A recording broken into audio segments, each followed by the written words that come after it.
Welcome to the Commercial Real Estate Mastery Podcast, where you'll learn the correct way to identify, negotiate, perform due diligence on, renegotiate, finance, turn around, and operate real estate in today's market, a market in which volatility creates opportunity and sound principles defeat fads and bubbles. And now, here is your host, a 25-year commercial real estate veteran and co-owner of over $1 billion in real estate assets, Frank Rolfe. If you look up the definition of leverage, it's not that great a definition. What it says is the exertion of force by means of a lever or an object.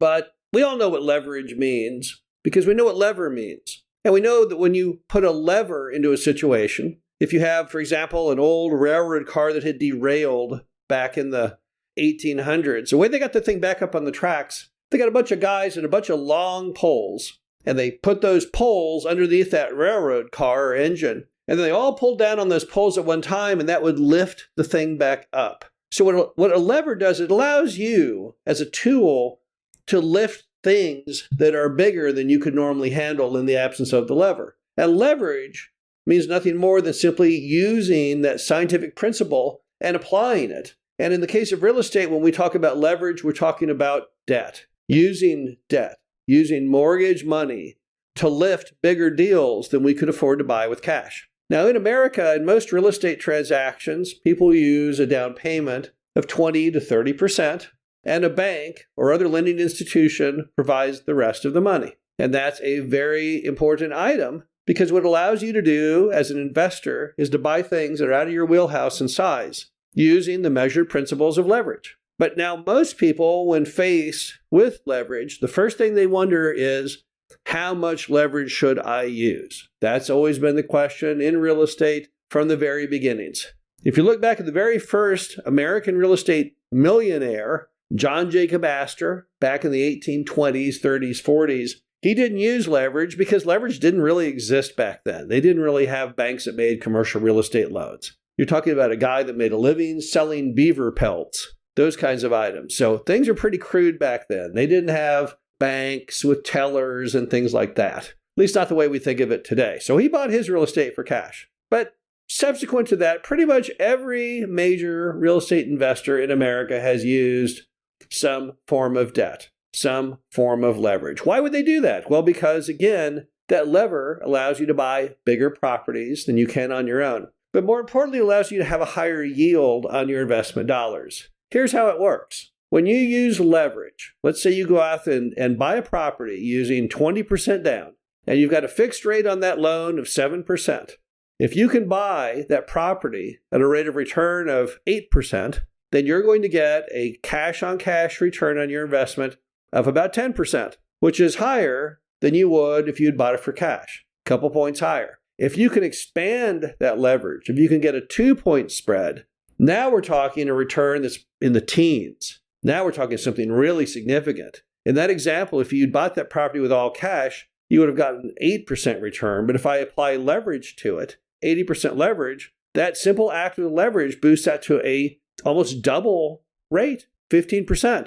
And if you can get even more distance there, if you can have between the interest rate on the loan and the cap rate on the property 3 points, you'll be in the 20% category. Now, why is that important? Warren Buffett's lifetime batting average as an investor was 19.8% per year. So you can be your own Warren Buffett. You can hit the same numbers Warren Buffett hit if you can engineer how to get a 20% return. And the best way to do that is simply to utilize leverage and find a deal which has a 3-point spread between the interest rate and the cap rate. Nothing more important than that.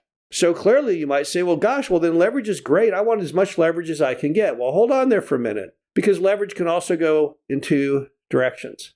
Direction number one, it's great when times are good and you made a right investment, but the reverse is if you're wrong on your values, then that leverage can also drag you down. So it goes in both directions. So let's study each of those directions to try and figure out maybe what the middle ground might be. If you're going to buy things with all cash, you have a couple of huge problems. Number one, you will have the lowest rate of return of any different method to buy it. You're not using leverage at all. Also, if you don't use some form of debt, you don't really know that that property can hold debt later on.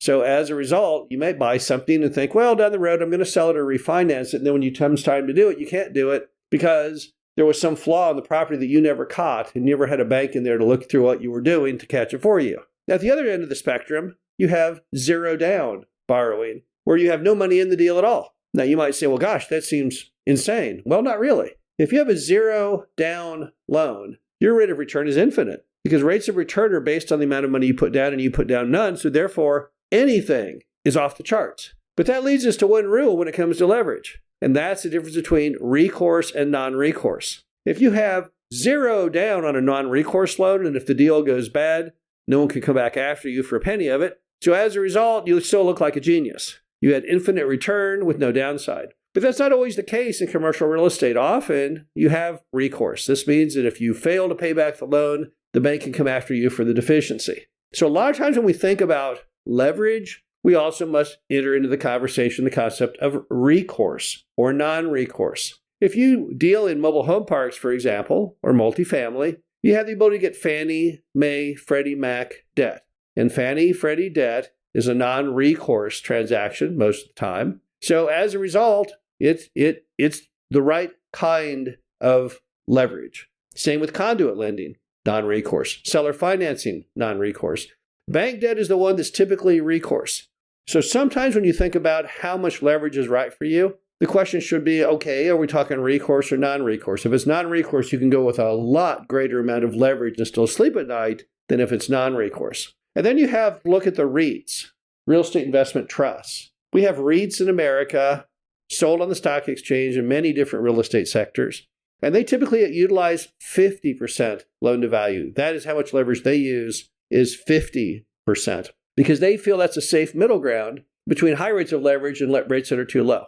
Now, you will still not get the same higher returns at a 50% loan that you would at a 70 or 80% loan, but your downside is reduced. So the bottom line is when you're looking at leverage and how much leverage is right for you, you got to think a lot. You got to think about all the different aspects to that. Rarely is buying things for all cash the right thing for anyone. It greatly hinders your rates of return. It actually adds to your risk. But maybe 50% leverage is right for you. Maybe 60, maybe 70, maybe 80. And in some cases, you might say, no, I'm going all the way. I'm trying to get 100%. It's a choice you have to make personally because as with all things investment, it relates to your personal goals and attributes. And we all have personal accountability in the end in the way we invest. But if you're afraid of leverage, if you say, I don't want to do leverage at all, you got to think through that again. Because it's really hard to hit the lofty numbers of the best investors in commercial real estate unless you utilize loans. This is Frank Rolfe. Hope you enjoyed this. Talk to you again soon. Thank you for listening to the Commercial Real Estate Mastery Podcast. Be sure to visit us at creumastery.com to subscribe to the show, read our show transcriptions, and access all of our great information on real estate investing. And if you have a moment, please feel free to rate, subscribe, and leave a review wherever you listen to your podcasts. This helps others find the show, and we greatly appreciate it. We'll catch you in the next episode.